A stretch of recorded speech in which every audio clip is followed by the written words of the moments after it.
I can do for you?" Ianthe sipped from her glass of sparkling wine. The gown I wore tonight was a gift from her, actually. Spring Court green, she'd called it. Alice had merely lingered while I dressed, unnervingly silent, letting Ianthe claim her usual duties. "I'm fine." I'd already contemplated how pathetic it would be if I asked her to permanently stay after the wedding, if I revealed that I dreaded her leaving me to this court, these people, until Ninsar, a minor spring holiday to celebrate the end of seeding the fields and to pass out the first flower clippings of the season. Months and months from now. Even having her live at her own temple felt too removed.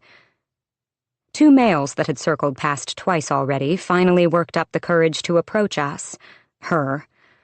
I leaned against the wall, the wood digging into my back, as they flanked Ianthe.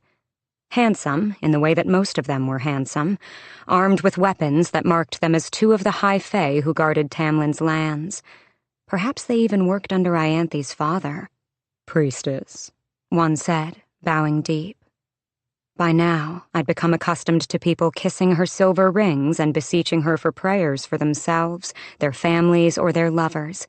Ianthe received it all without that beautiful face shifting in the slightest. "Bronn," she said to the one on her left, brown-haired and tall. "And Hart," she said to the one on her right, black-haired and built a bit more powerfully than his friend. She gave a coy, pretty tilt of her lips that I learned meant she was now on the hunt for nighttime companionship.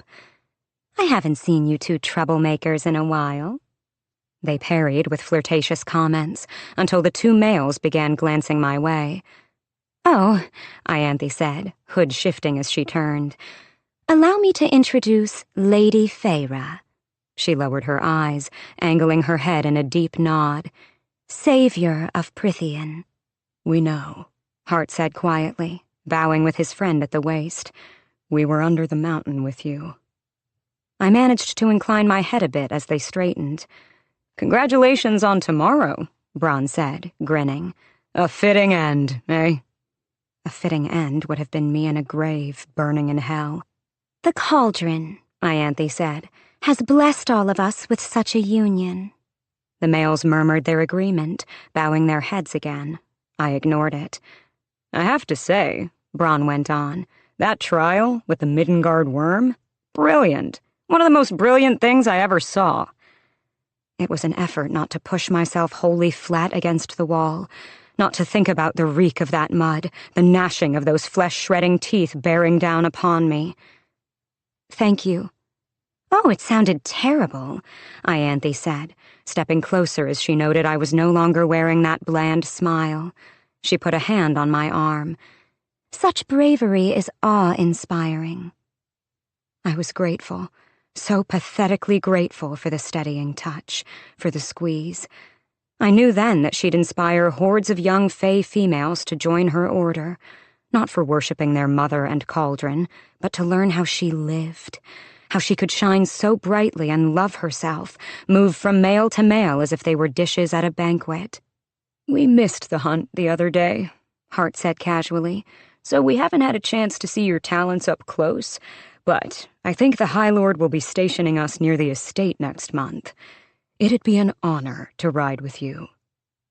Tamlin wouldn't allow me out with them in 1,000 years, and I had no desire to tell them that I had no interest in ever using a bow and arrow again, or hunting anything at all. The hunt I'd been dragged on 2 days ago had almost been too much. Even with everyone watching me, I hadn't drawn an arrow. They were still waiting for a reply, so I said, "The honor would be mine." "Does my father have you 2 on duty tomorrow, or will you be attending the ceremony?" Ianthe said, putting a distracting hand on Bronn's arm, precisely why I sought her out at events. Bronn answered her, but Hart's eyes lingered on me, on my crossed arms, on my tattooed fingers. He said, "Have you heard from the High Lord at all?" Ianthe stiffened, and Bronn immediately cut his gaze toward my inked flesh. "No," I said, holding Hart's gaze. "He's probably running scared now that Tamlin's got his powers back." "Then you don't know Rhysand very well at all." Hart blinked, and even Ianthe kept silent. It was probably the most assertive thing I'd said to anyone during these parties. "Well, we'll take care of him, if need be," Hart said, shifting on his feet as I continued to hold his gaze, not bothering to soften my expression. Ianthe said to him, to me, "The high priestesses are taking care of it. We will not allow our savior to be treated so ill." I schooled my face into neutrality. Was that why Tamlin had initially sought out Ianthe? To make an alliance? My chest tightened a bit. I turned to her. "I'm going up. Tell Tamlin I'll see him tomorrow." Tomorrow. Because tonight, Ianthe had told me, we'd spend apart, as dictated by their long-held traditions. Ianthe kissed my cheek, her hood shielding me from the room for a heartbeat. "I'm at your disposal, lady. Send word if you need anything." I wouldn't, but I nodded. As I slipped from the room, I peered toward the front, where Tamlin and Lucien were surrounded by a circle of High Fae males and females. Perhaps not as refined as some of the others, but they had the look of people who had been together a long time, fought at each other's sides. Tamlin's friends. He'd introduced me to them, and I'd immediately forgotten their names. I hadn't tried to learn them again. Tamlin tipped his head back and laughed, the others howling with him. I left before he could spot me, easing through the crowded halls until I was in the dim, empty upstairs of the residential wing. Alone in my bedroom, I realized I couldn't remember the last time I'd truly laughed. The ceiling pushed down, the large blunt spikes so hot I could see the heat rippling off them even from where I was chained to the floor. Chained because I was illiterate and couldn't read the riddle written on the wall, and Amarantha was glad to let me be impaled. Closer and closer. There was no one coming to save me from this horrible death. It'd hurt. It'd hurt and be slow, and I'd cry. I might even cry for my mother, who had never cared for me anyway. I might beg her to save me. My limbs flailed as I shot upright in bed, yanking against invisible chains. I would have lurched for the bathing room had my legs and arms not shook so badly, had I been able to breathe. I scanned the bedroom, shuddering. Real. This was real. The horrors, those were nightmares. I was out. I was alive. I was safe. A night breeze floated through the open windows, ruffling my hair, drying the cold sweat on me. The dark sky beckoned, the stars so dim and small, like speckles of frost. Braun had sounded as if watching my encounter with the Middengard worm was a sporting match, as if I hadn't been one mistake away from being devoured whole and my bones spat out. Savior and jester, apparently. I stumbled to the open window and pushed it wider, clearing my view of the star-flecked darkness. I rested my head against the wall, savoring the cool stones. In a few hours, I'd be married. I'd have my happy ending, whether I deserved it or not. But this land, these people, they would have their happy ending too. The first few steps toward healing, toward peace, and then things would be fine. Then, I'd be fine. I really, truly hated my wedding gown. It was a monstrosity of tulle and chiffon and gossamer, so unlike the loose gowns I usually wore. The bodice fitted, the neckline curved to plump my breasts, and the skirts. The skirts were a sparkling tent, practically floating in the balmy spring air. No wonder Tamlin had laughed. Even Alice, as she'd dressed me, had hummed to herself, but said nothing. Most likely because Ianthe had personally selected the gown to complement whatever tale she'd weave today, the legend she'd proclaim to the world. I might have dealt with it all if it weren't for the puffy, capped sleeves, so big I could almost see them glinting from the periphery of my vision. My hair had been curled, half up, half down, entwined with pearls and jewels and the cauldron knew what, and it had taken all my self-control to keep from cringing at the mirror before descending the sweeping stairs into the main hall. My dress hissed and swished with each step. Beyond the shut patio doors where I paused, The garden had been bedecked in ribbons and lanterns in shades of cream, blush, and sky blue. 300 chairs were assembled in the largest courtyard, each seat occupied by Tamlin's court.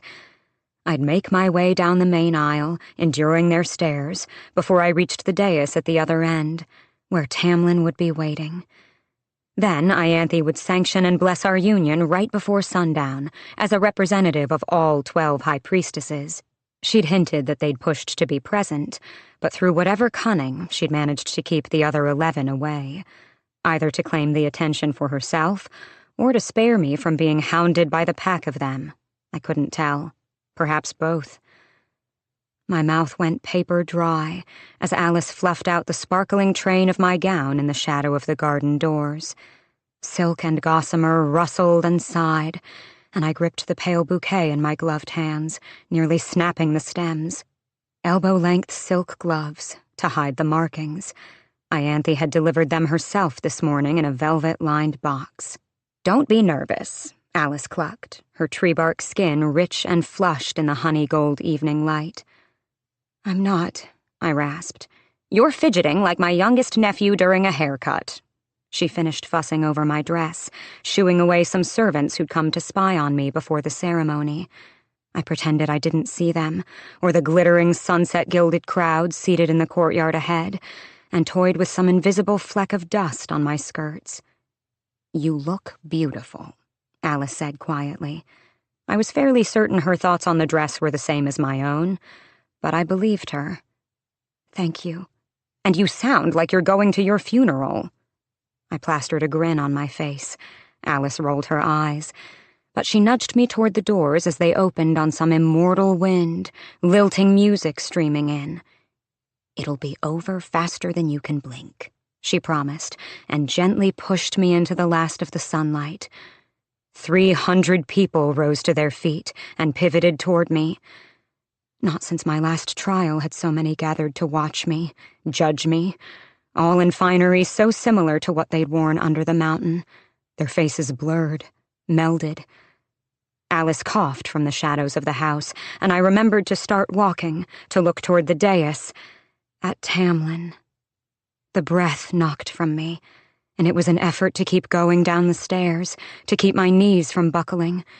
He was resplendent in a tunic of green and gold, a crown of burnished laurel leaves gleaming on his head. He'd loosened the grip on his glamour, letting that immortal light and beauty shine through. For me. My vision narrowed on him, on my high lord, his wide eyes glistening as I stepped onto the soft grass, white rose petals scattered down it, and red ones.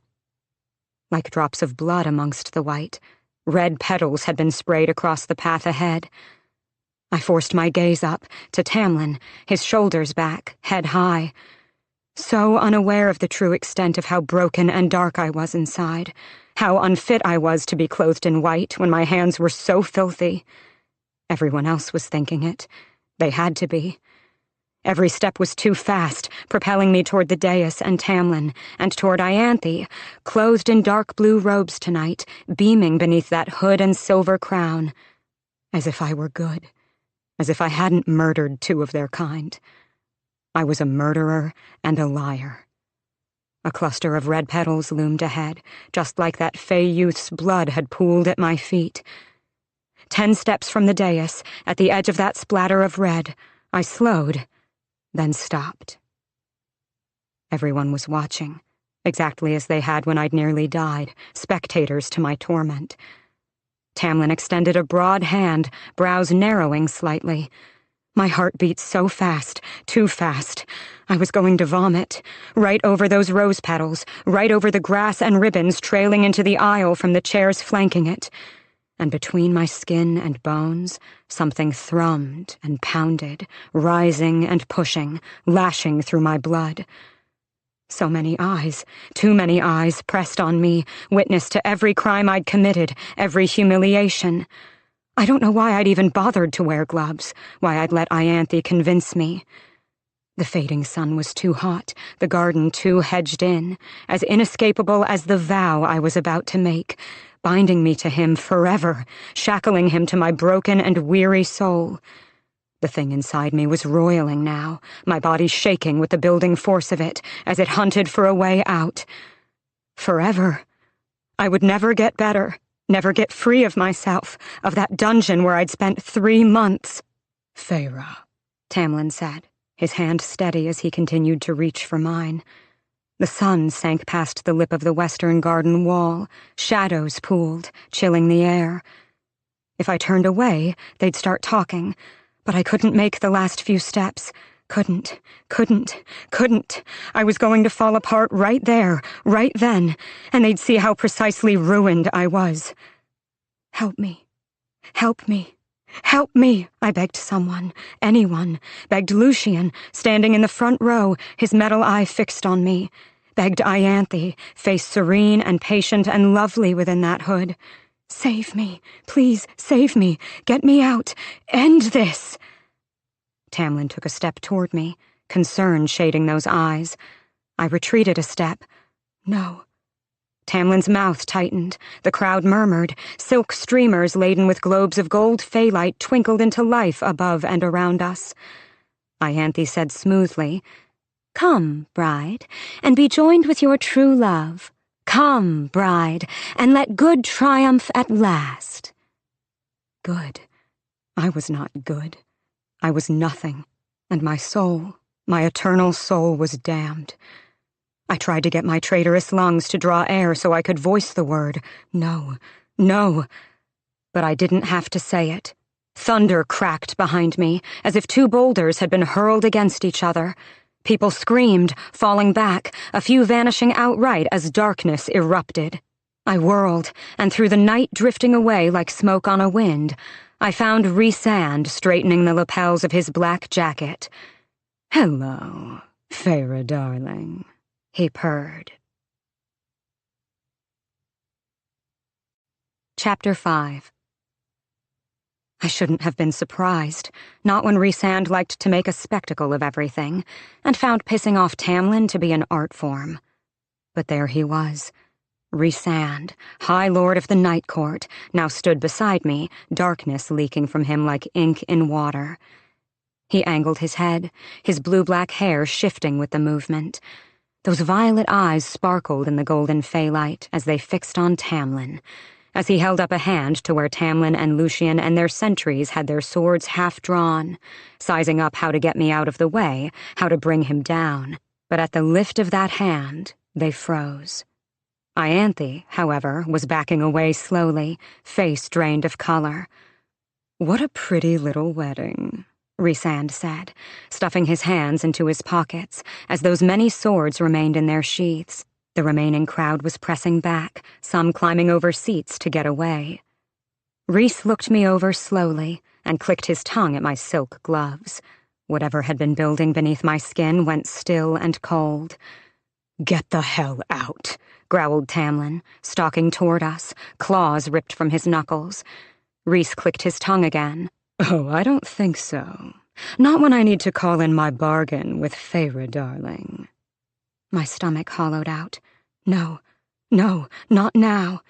"You try to break the bargain, and you know what will happen," Rhys went on, chuckling a bit at the crowd still falling over themselves to get away from him.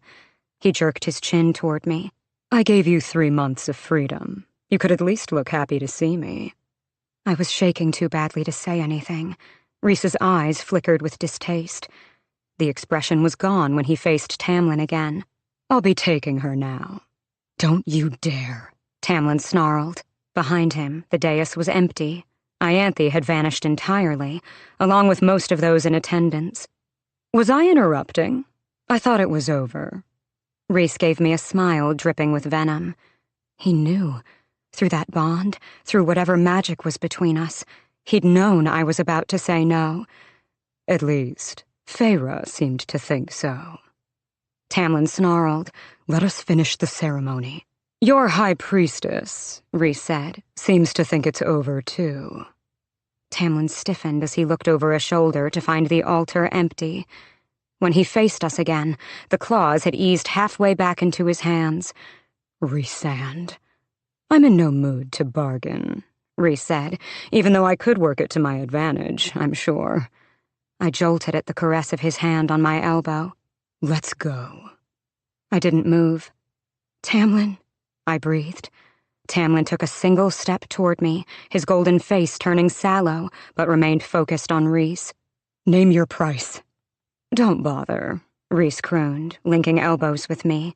Every spot of contact was abhorrent, unbearable.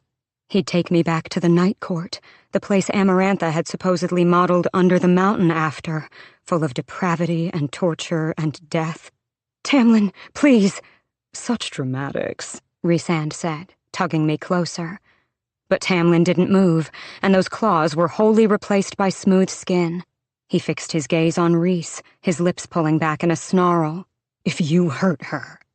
I know, Rhysand drawled. I'll return her in a week. No, Tamlin couldn't be making those kinds of threats, not when they meant he was letting me go. Even Lucien was gaping at Tamlin, his face white with fury and shock. Rhys released my elbow only to slip a hand around my waist, pressing me into his side as he whispered in my ear. Hold on. Then darkness roared, a wind tearing me this way and that, the ground falling away beneath me, the world gone around me. Only Rhys remained, and I hated him as I clung to him. I hated him with my entire heart. Then the darkness vanished. I smelled jasmine first, then saw stars, a sea of stars flickering beyond glowing pillars of moonstone that framed the sweeping view of endless snow-capped mountains. Welcome to the Night Court, was all Rhys said. It was the most beautiful place I'd ever seen. Whatever building we were in had been perched atop one of the gray-stoned mountains. The hall around us was open to the elements, no windows to be found, just towering pillars and gossamer curtains, swaying in that jasmine-scented breeze. It must be some magic to keep the air warm in the dead of winter. Not to mention the altitude, or the snow coating the mountains, mighty winds sending veils of it drifting off the peaks like wandering mist. Little seating, dining, and work areas dotted the hall, sectioned off with those curtains or lush plants or thick rugs scattered over the moonstone floor. A few balls of light bobbed on the breeze, along with colored glass lanterns dangling from the arches of the ceiling. Not a scream, not a shout, not a plea to be heard. Behind me, a wall of white marble arose, broken occasionally by open doorways leading into dim stairwells. The rest of the Night Court had to be through there. No wonder I couldn't hear anyone screaming, if they were all inside. This is my private residence, Rhys said casually. His skin was darker than I'd remembered, golden now, rather than pale. Pale from being locked under the mountain for 50 years. I scanned him, searching for any sign of the massive membranous wings, the ones he'd admitted he loved flying with. But there was none. Just the male, smirking at me. And that too familiar expression. "How dare you!" Rhys snorted. "I certainly missed that look on your face." He stalked closer, his movements feline, those violet eyes turning subdued, lethal. "You're welcome, you know." "For what?" Rhys paused less than a foot away, sliding his hands into his pockets. The night didn't seem to ripple from him here, and he appeared, despite his perfection, almost normal. "For saving you when you asked." I stiffened. I didn't ask for anything. His stare dipped to my left hand. Rhys gave no warning as he gripped my arm, snarling softly, and tore off the glove. His touch was like a brand, and I flinched, yielding a step, but he held firm until he'd gotten both gloves off. "I heard you begging someone, anyone, to rescue you, to get you out. I heard you say no." "I didn't say anything." He turned my bare hand over, his hold tightening as he examined the eye he'd tattooed. He tapped the pupil, once, twice. "I heard it loud and clear." I wrenched my hand away. "Take me back. Now. I didn't want to be stolen away." He shrugged. "What better time to take you here? Maybe Tamlin didn't notice you were about to reject him in front of his entire court. Maybe now you can simply blame it on me." "You're a bastard. You made it clear enough that I had Reservations. Such gratitude, as always. I struggled to get down a single deep breath. What do you want from me? Want? I want you to say thank you, first of all. Then I want you to take off that hideous dress. You look... His mouth cut a cruel line. You look exactly like the doe-eyed damsel he and that simpering priestess want you to be. You don't know anything about me, or us. Rhys gave me a knowing smile. Does Tamlin? Does he ever ask why you hurl your guts up every night, or why you can't go into certain rooms or see certain colors? I froze. He might as well have stripped me naked. Get the hell out of my head! Tamlin had horrors of his own to endure, to face down. Likewise. He stalked a few steps away. You think I enjoy being awoken every night by visions of you puking? You send everything right down that bond, and I don't appreciate having a front row seat when I'm trying to sleep. Prick! Another chuckle, but I wouldn't ask about what he meant, about the bond between us. I wouldn't give him the satisfaction of looking curious. As for what else I want from you, he gestured to the house behind us. I'll tell you tomorrow at breakfast. For now, clean yourself up. Rest. That rage flickered in his eyes again at the dress, the hair. Take the stairs on the right, one level down. Your room is the first door. Not a dungeon cell? Perhaps it was foolish to reveal that fear, to suggest it to him. But Rhys half turned, brows lifting. You are not a prisoner, Feyre. You made a bargain, and I am calling it in. You will be my guest here, with the privileges of a member of my household. None of my subjects are going to touch you, hurt you, or so much as think ill of you here. My tongue was dry and heavy as I said, and where might those subjects be? Some dwell here, in the mountain beneath us. He angled his head.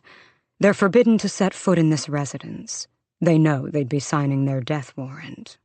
His eyes met mine, stark and clear, as if he could sense the panic, the shadows creeping in. Amarantha wasn't very creative, he said with quiet wrath. My court beneath this mountain has long been feared, and she chose to replicate it by violating the space of Prythian's sacred mountain. So yes, there's a court beneath this mountain, the court your Tamlin now expects me to be subjecting you to. I preside over it every now and then, but it mostly rules itself. When are you taking me there? If I had to go underground, had to see those kinds of horrors again, I'd beg him not to take me. I didn't care how pathetic it made me. I'd lost any sort of qualms about what lines I'd cross to survive. I'm not. He rolled his shoulders. This is my home, and the court beneath it is my occupation, as you mortals call it. I do not like for the two to overlap very often. My brows rose slightly. You mortals? Starlight danced along the planes of his face. Should I consider you something different? A challenge. I shoved away my irritation at the amusement again tugging at the corners of his lips, and instead said, And the other denizens of your court? The Night Court territory was enormous, bigger than any other in Prythian, and all around us were those empty, snow-blasted mountains. No signs of towns, cities, or anything. Scattered throughout, dwelling as they wish. Just as you are now free to roam where you wish. I wish to roam home, Rhys laughed, finally sauntering toward the other end of the hall, which ended in a veranda open to the stars. I'm willing to accept your thanks at any time, you know, he called to me without looking back. Red exploded in my vision, and I couldn't breathe fast enough, couldn't think above the roar in my head. One heartbeat I was staring after him, the next I had my shoe in a hand. I hurled it at him with all my strength, all my considerable, immortal strength. I barely saw my silk slipper as it flew through the air, fast as a shooting star, so fast that even a High Lord couldn't detect it as it neared, and slammed into his head. Rhys whirled, a hand rising to the back of his head, his eyes wide. I already had the other shoe in my hand. Rhys's lip pulled back from his teeth. I dare you. Temper. He had to be in some mood today to let his temper show this much. Good. That made two of us. I flung my other shoe right at his head, as swift and hard as the first one. His hand snatched up, grabbing the shoe mere inches from his face. Rhys hissed and lowered the shoe, his eyes meeting mine as the silk dissolved to glittering black dust in his fist. His fingers unfurled, the last of the sparkling ashes blowing into oblivion, and he surveyed my hand, my body, my face. "Interesting," he murmured, and continued on his way. I debated tackling him and pummeling that face with my fists, but I wasn't stupid. I was in his home, on top of a mountain in the middle of absolutely nowhere, it seemed. No one would be coming to rescue me. No one was even here to witness my screaming. So I turned toward the doorway he'd indicated, heading for the dim stairwell beyond. I'd nearly reached it, not daring to breathe too loudly, when a bright, amused female voice said behind me, far away, from wherever Rhys had gone to at the opposite end of the hall, "So that went well." Rhys's answering snarl sent my footsteps hurrying. My room was a dream. After scouring it for any sign of danger, after learning every exit and entrance and hiding place, I paused in the center to contemplate where exactly I'd be staying for the next week. Like the upstairs living area, its windows were open to the brutal world beyond. No glass, no shutters, and sheer amethyst curtains fluttered in that unnatural soft breeze. The large bed was a creamy white and ivory concoction, with pillows and blankets and throws for days, made more inviting by the twin golden lamps beside it. An armoire and dressing table occupied a wall, framed by those glassless windows. Across the room, a chamber with a porcelain sink and toilet lay behind an arched wooden door. But the bath. Occupying the other half of the bedroom, my bathtub was actually a pool, hanging right off the mountain itself. A pool for soaking or enjoying myself. Its far edge seemed to disappear into nothing, the water flowing silently off the side and into the night beyond. A narrow ledge on the adjacent wall was lined with fat, guttering candles, whose glow gilded the dark, glassy surface and wafting tendrils of steam. Open, airy, plush, and calm. This room was fit for an empress. With the marble floors, silks, velvets, and elegant details, only an empress could have afforded it. I tried not to think what Rhys's chamber was like, if this was how he treated his guests. Guest, not prisoner. Well, the room proved it. I didn't bother barricading the door. Rhys could likely fly in if he felt like it, and I'd seen him shatter a fairy's mind without so much as blinking. I doubted a bit of wood would keep out that horrible power. I again surveyed the room, my wedding gown hissing on the warm marble floors. I peered down at myself. You look ridiculous. Heat itched along my cheeks and neck. It didn't excuse what he'd done, even if he'd saved me, I choked on the word, from having to refuse Tamlin, having to explain. Slowly, I tugged the pins and baubles from my curled hair, piling them onto the dressing table. The sight was enough for me to grit my teeth, and I swept them into an empty drawer instead, slamming it shut so hard the mirror above the table rattled. I rubbed at my scalp, aching from the weight of the curls and prodding pins. This afternoon, I'd imagined Tamlin pulling them each from my hair, a kiss for every pin. But now, I swallowed against the burning in my throat. Rhys was the least of my concerns. Tamlin had seen the hesitation, but had he understood that I was about to say no? Had Ianthe? I had to tell him, had to explain that there couldn't be a wedding, not for a while yet. Maybe I'd wait until the mating bond snapped into place, until I knew for sure that it couldn't be some mistake, that I was worthy of him. Maybe wait until he, too, had faced the nightmares stalking him, relaxed his grip on things a bit, on me. Even if I understood his need to protect, that fear of losing me, perhaps I should explain everything when I returned. But so many people had seen it, seen me hesitate. My lower lip trembled, and I began unbuttoning my gown, then tugged it off my shoulders. I let it slide to the ground in a sigh of silk and tulle and beading, a deflated souffle on the marble floor, and took a large step out of it. Even my undergarments were ridiculous. Frothy scraps of lace intended solely for Tamlin to admire, and then tear into ribbons. I snatched up the gown, storming to the armoire and shoving it inside. Then I stripped off the undergarments and chucked them in as well. My tattoo was stark against the pile of white silk and lace. My breath came faster and faster. I didn't realize I was weeping until I grabbed the first bit of fabric within the armoire I could find, a set of turquoise nightclothes, and shoved my feet into the ankle-length pants, then pulled the short-sleeved matching shirt over my head, the hem grazing the top of my navel.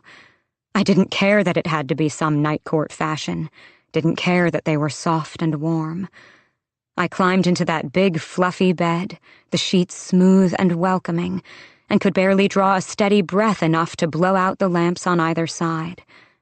But as soon as darkness enveloped the room, my sobs hit in full, great gasping pants that shuddered through me, flowing out the open windows and into the starry, snow-kissed night. Rhys hadn't been lying when he said I was to join him for breakfast. My old handmaidens from under the mountain appeared at my door just past dawn, and I might not have recognized the pretty, dark-haired twins had they not acted like they knew me. I had never seen them as anything but shadows, their faces always concealed in impenetrable night. But here, or perhaps without Amarantha, they were fully corporeal. Nuala and Caradwyn were their names, and I wondered if they'd ever told me, if I'd been too far gone under the mountain to even care. Their gentle knock hurled me awake, not that I'd slept much during the night. For a heartbeat, I wondered why my bed felt so much softer, why mountains flowed into the distance and not spring grasses and hills. And then it all poured back in, along with a throbbing, relentless headache. After the second patient knock, followed by a muffled explanation through the door of who they were, I scrambled out of bed to let them in, and after a miserably awkward greeting, they informed me that breakfast would be served in 30 minutes, and I was to bathe and dress. I didn't bother to ask if Rhys was behind that last order, or if it was their recommendation based on how grim I no doubt looked, but they laid out some clothes on the bed before leaving me to wash in private. I was tempted to linger in the luxurious heat of the bathtub for the rest of the day, but a faint, endlessly amused tug cleaved through my headache. I knew that tug, had been called by it once before, in those hours after Amarantha's downfall. I ducked to my neck in the water, scanning the clear winter sky, the fierce wind whipping the snow off those nearby peaks. No sign of him, no pound of beating wings. But the tug yanked again in my mind, my gut, a summoning, like some servant's bell. Cursing him soundly, I scrubbed myself down and dressed in the clothes they'd left. And now, striding across the sunny upper level as I blindly followed the source of that insufferable tug, my magenta silk shoes near silent on the moonstone floors, I wanted to shred the clothes off me, if only for the fact that they belonged to this place, to him. My high-waisted peach pants were loose and billowing, gathered at the ankles with velvet cuffs of bright gold. The long sleeves of the matching top were made of gossamer, also gathered at the wrists, and the top itself hung just to my navel, revealing a sliver of skin as I walked. Comfortable, easy to move in, to run. Feminine, exotic, thin enough that, unless Rhysand planned to torment me by casting me into the winter wasteland around us, I could assume I wasn't leaving the borders of whatever warming magic kept the palace so balmy. At least the tattoo, visible through the sheer sleeve, wouldn't be out of place here. But the clothes were still a part of this court, and no doubt part of some game he intended to play with me. At the very end of the upper level, a small glass table gleamed like quicksilver in the heart of a stone veranda, set with 3 chairs and laden with fruits, juices, pastries, and breakfast meats. And in one of those chairs, Though Rhys stared out at the sweeping view, the snowy mountains near blinding in the sunlight, I knew he'd sensed my arrival from the moment I cleared the stairwell at the other side of the hall. Maybe since I'd awoken, if that tug was any indication. I paused between the last two pillars, studying the High Lord lounging at the breakfast table and the view he surveyed. "I'm not a dog to be summoned," I said by way of greeting. Slowly, Rhys looked over his shoulder. Those violet eyes were vibrant in the light, and I curled my fingers into fists as they swept from my head to my toes and back up again. He frowned at whatever he found lacking. "I didn't want you to get lost," he said blandly. My head throbbed, and I eyed the silver teapot steaming in the center of the table. A cup of tea. "I thought it'd always be dark here," I said, if only to not look quite as desperate for that life-giving tea so early in the morning. "We're one of the 3 solar courts," he said, motioning for me to sit with a graceful twist of his wrist. "Our nights are far more beautiful, and our sunsets and dawns are exquisite, but we do adhere to the laws of nature." I slid into the upholstered chair across from him. His tunic was unbuttoned at the neck, revealing a hint of the tanned chest beneath. "And do the other courts choose not to?" "The nature of the seasonal courts," he said, "is linked to their high lords, whose magic and will keeps them in eternal spring, or winter, or fall, or summer. It has always been like that, some sort of strange stagnation. But the solar courts, day, dawn, and night, are of a more symbolic nature. We might be powerful, but even we cannot alter the sun's path or strength. Tea?" The sunlight danced along the curve of the silver teapot. I kept my eager nod to a restrained dip of my chin. "But you will find," Rhysand went on, pouring a cup for me, "that our nights are more spectacular. So spectacular that some in my territory even awaken at sunset and go to bed at dawn, just to live under the starlight." I splashed some milk in the tea, watching the light and dark eddy together. "Why is it so warm in here, when winter is in full blast out there?" "Magic." "Obviously." I set down my teaspoon and sipped, nearly sighing at the rush of heat and smoky, rich flavor. "But why?" Rhys scanned the wind tearing through the peaks. "You heat a house in the winter. Why shouldn't I heat this place as well? I'll admit I don't know why my predecessors built a palace fit for the summer court in the middle of a mountain range that's mildly warm at best. But who am I to question?"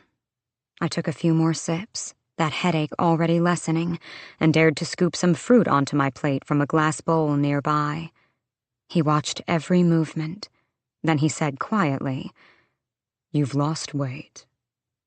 "You're prone to digging through my head whenever you please," I said, stabbing a piece of melon with my fork. "I don't see why you're surprised by it." His gaze didn't lighten, though that smile again played about his sensuous mouth, no doubt his favorite mask. "Only occasionally will I do that, and I can't help it if you send things down the bond." I contemplated refusing to ask as I had done last night, but how does it work? This bond that allows you to see into my head. He sipped from his own tea. "Think of the bargain's bond as a bridge between us, and at either end is a door to our respective minds, a shield. My innate talents allow me to slip through the mental shields of anyone I wish, with or without that bridge, unless they're very, very strong, or have trained extensively to keep those shields tight. As a human, the gates to your mind were flung open for me to stroll through. As Fae," a little shrug, "sometimes you unwittingly have a shield up. Sometimes, when emotion seems to be running strong, that shield vanishes. And sometimes, when those shields are open, you might as well be standing at the gates to your mind, shouting your thoughts across the bridge to me. Sometimes I hear them, sometimes I don't." I scowled, clenching my fork harder. "And how often do you just rifle through my mind when my shields are down?" All amusement faded from his face. "When I can't tell if your nightmares are real threats or imagined." When you're about to be married and you silently beg anyone to help you. Only when you drop your mental shields and unknowingly blast those things down the bridge. And to answer your question before you ask, yes, even with your shields up, I could get through them if I wished. You could train, though. Learn how to shield against someone like me, even with the bond bridging our minds and my own abilities. I ignored the offer. Agreeing to do anything with him felt too permanent, too accepting of the bargain between us. What do you want with me? You said you'd tell me here, so tell me. Rhys leaned back in his chair, folding powerful arms that even the fine clothes couldn't hide. For this week, I want you to learn how to read. Chapter 6. Rhysand had mocked me about it once, had asked me while we were under the mountain if forcing me to learn how to read would be my personal idea of torture. No thank you, I said, gripping my fork to keep from chucking it at his head. You're going to be a High Lord's wife, Rhys said. You'll be expected to maintain your own correspondences, perhaps even give a speech or two. And the Cauldron knows what else he and Ianthe will deem appropriate for you. Make menus for dinner parties, write thank you letters for all those wedding gifts, embroider sweet phrases on pillows. It's a necessary skill. And you know what? Why don't we throw in shielding while we're at it? Reading and shielding. Fortunately, you can practice them together.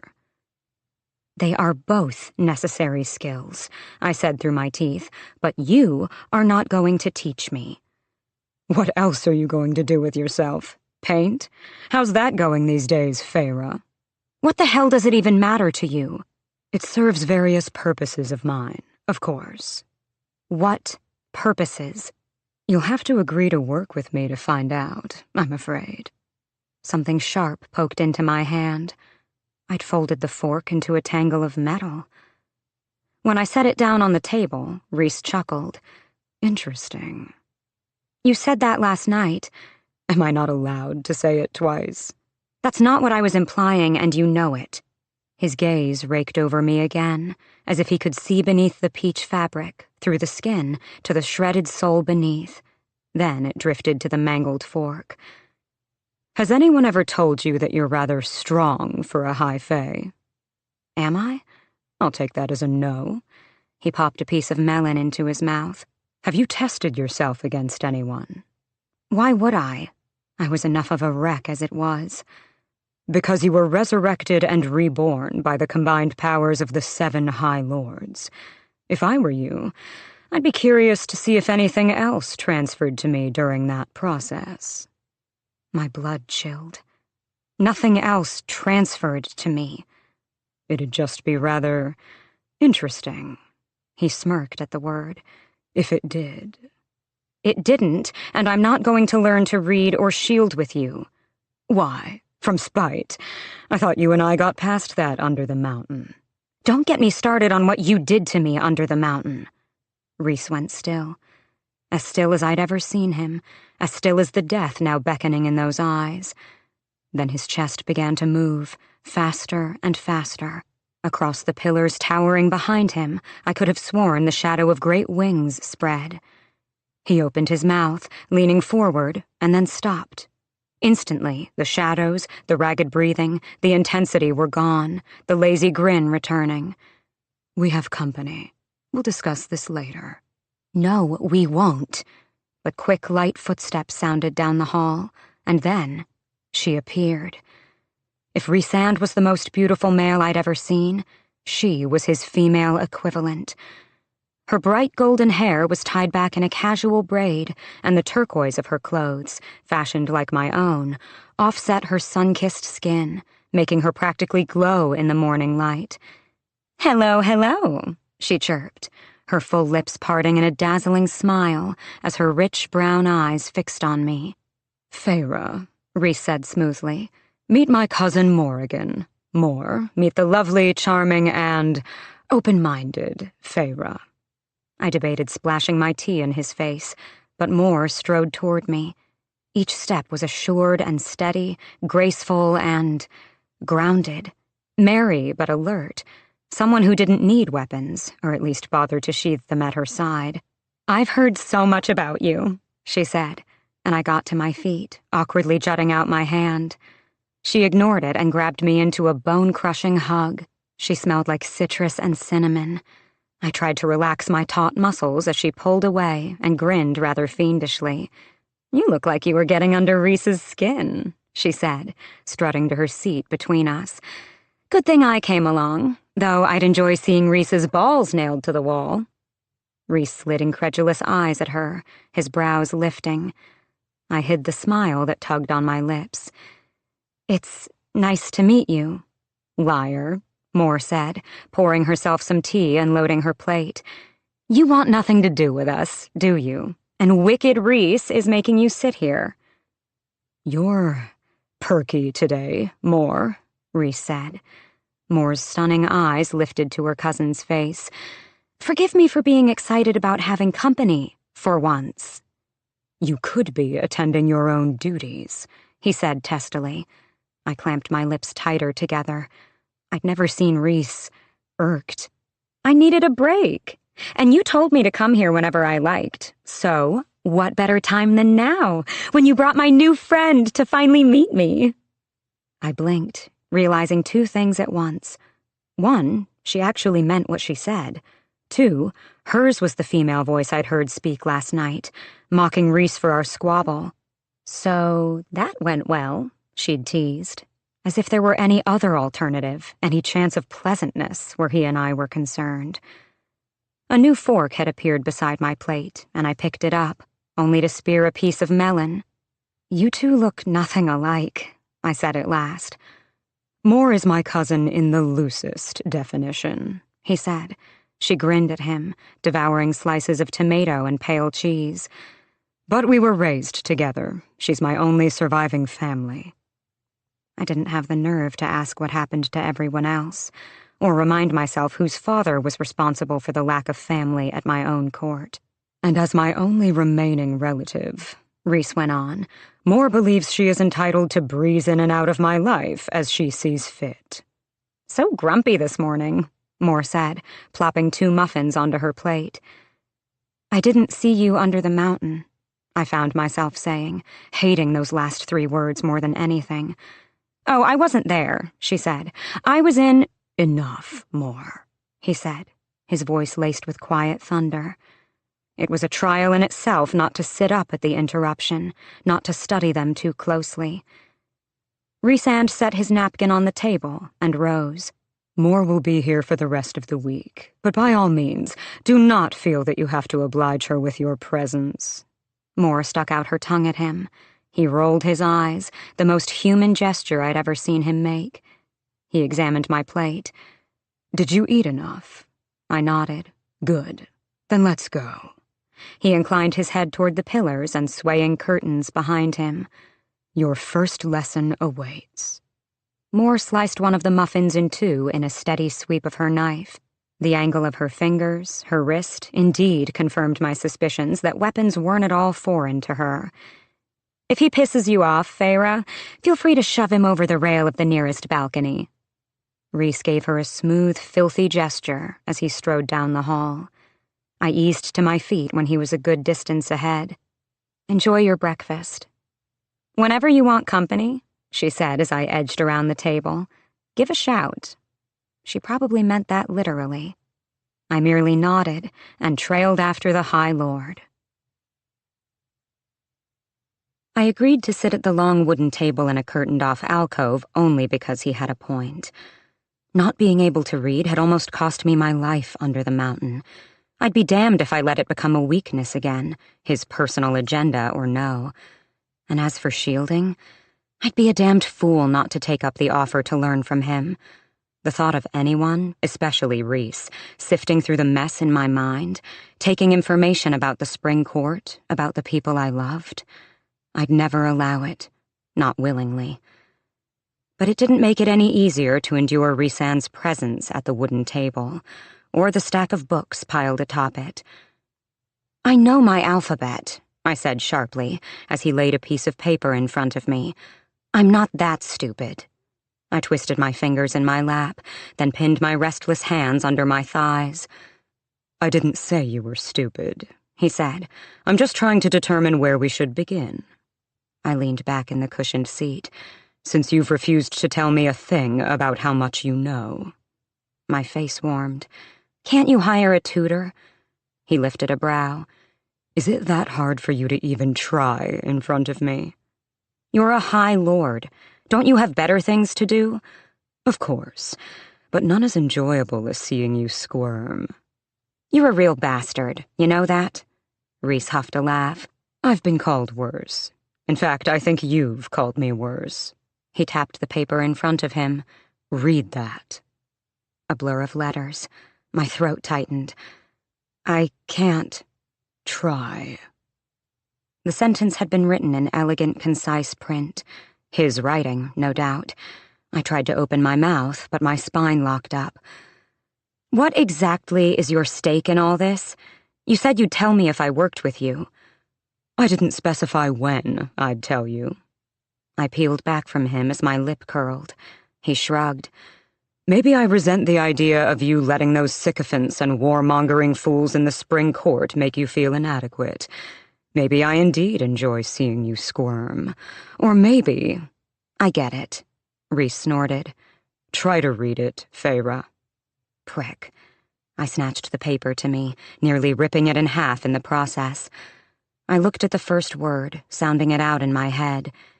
You... The next I figured out with a combination of my silent pronunciation and logic. Look good, he murmured. I didn't ask for your approval, Rhys chuckled. Absolutely. It took me longer than I wanted to admit to figure that out. The next word was even worse. I deigned to glance at him, brows raised. Delicious, he purred. My brows now nodded. I read the next two words, then whipped my face toward him. You look absolutely delicious today, Feyre. That's what you wrote? He leaned back in his seat. As our eyes met, sharp claws caressed my mind, and his voice whispered inside my head. It's true, isn't it? I jolted back, my chair groaning. Stop that! But those claws now dug in, and my entire body, my heart, my lungs, my blood yielded to his grip, utterly at his command as he said, The fashion of the night court suits you. I couldn't move in my seat, couldn't even blink. This is what happens when you leave your mental shields down. Someone with my sort of powers could slip inside, see what they want, and take your mind for themselves. Or they could shatter it. I'm currently standing on the threshold of your mind. But if I were to go deeper, all it would take would be half a thought from me, and who you are, your very self, would be wiped away. Distantly, sweat slid down my temple. You should be afraid.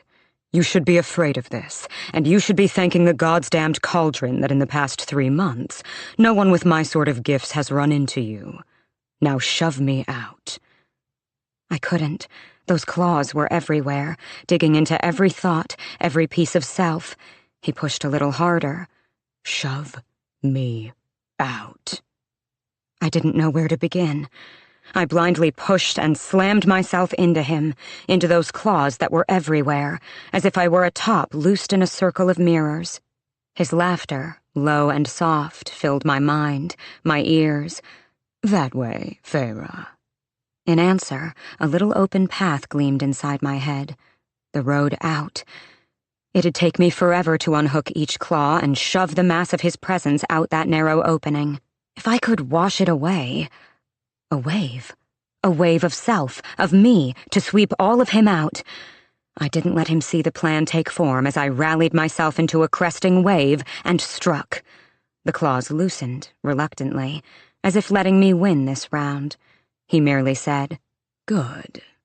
My bones, my breath and blood, they were mine again. I slumped in my seat. Not yet, he said. Shield. Block me out so I can't get back in. I already wanted to go somewhere quiet and sleep for a while. Claws at that outer layer of my mind, stroking. I imagined a wall of adamant snapping down, black as night and a foot thick. The claws retracted a breath before the wall sliced them in two. Rhys was grinning. Very nice. Blunt, but nice. I couldn't help myself. I grabbed the piece of paper and shredded it in two, then four.